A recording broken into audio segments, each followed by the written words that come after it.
So I've noticed that a lot of people are talking about this crisis as an opportunity for a new perspective.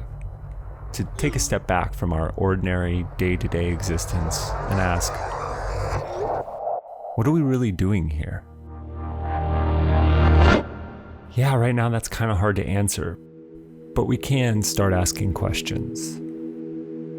And one tool that's really helped me in asking the right questions is the tarot. If you're not familiar, you might associate it with fortune tellers or new agey wishful thinking, but it's actually a really helpful tool for understanding where you are and where you want to go.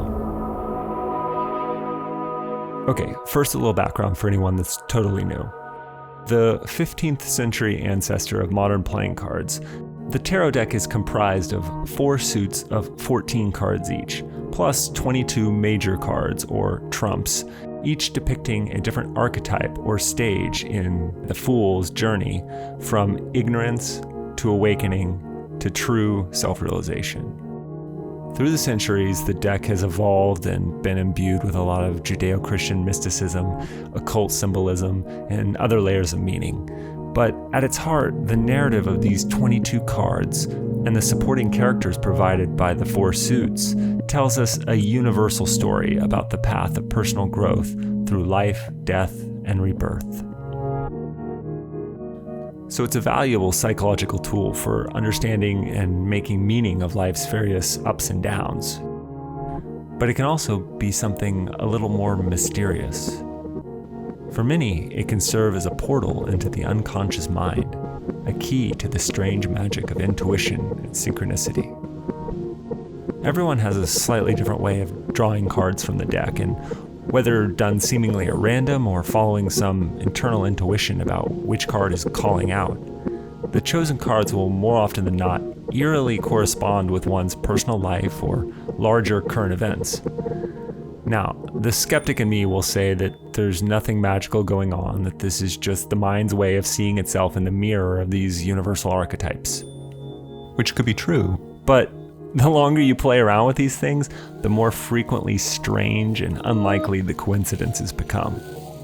I found that when you let go of that need to qualify and explain away experiences that you don't understand, and for a moment just release yourself to the beauty of the mystery of not knowing how things work, you'll find that profound wisdom is able to quietly sneak through. To help illustrate this, I'll share one particular example that I found really interesting.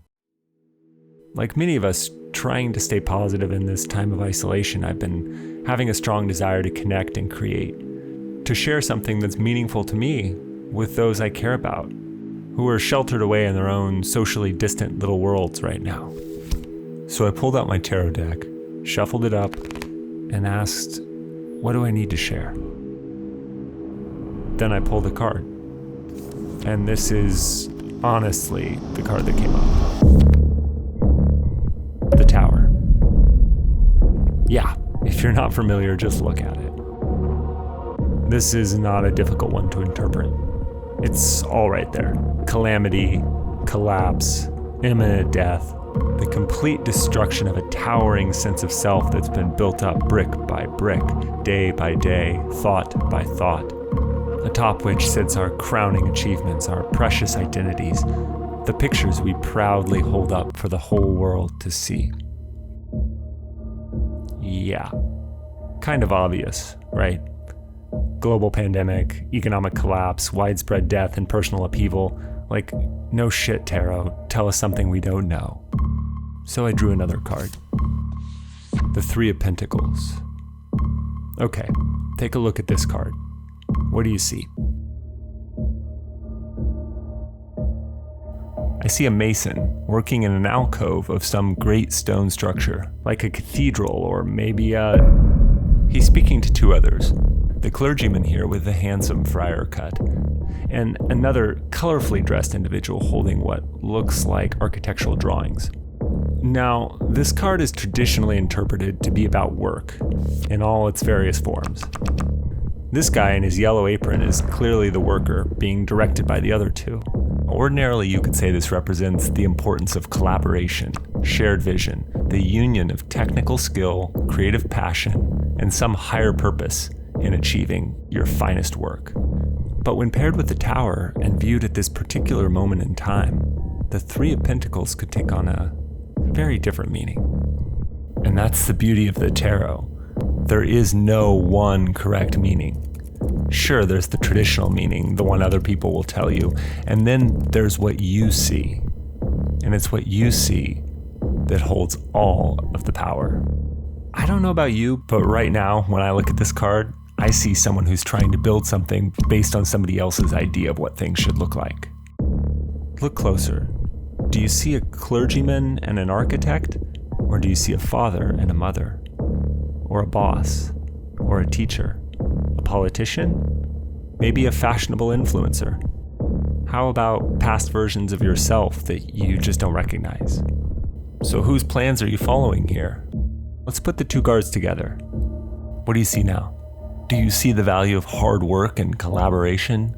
Or do you see yourself, hammer in hand, chiseling away at some ornate facade, clearly not of your own design, in a tower that is literally about to collapse? Do you think the hammer could possibly be put to a better use? Now look again at the tower. Ordinarily, I'd see a bolt of lightning striking down the metaphoric crown, but perhaps in our current situation, it's the other way around.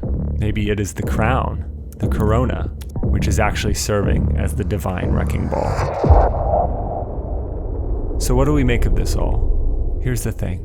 In the story of the tarot, the tower is not the end. It's a painful but necessary stage in the process of personal and collective development. The old buildings must come down to make way for the new. The fire must clear the land to allow for fresh growth. There is always darkness before the light. So, my friends, right now, in this moment of uncertainty, where it seems as if all might fall, ask yourself, where is my work? Whose plans am I following? And truly, what am I on this earth to share? These are not easy questions, but if you keep asking, the answers will come, and they will form the foundation upon which we construct the future, our future. The time has come to lay down the chisel and pick up the hammer. I wish each and every one of you the peace and clarity that comes after the fall.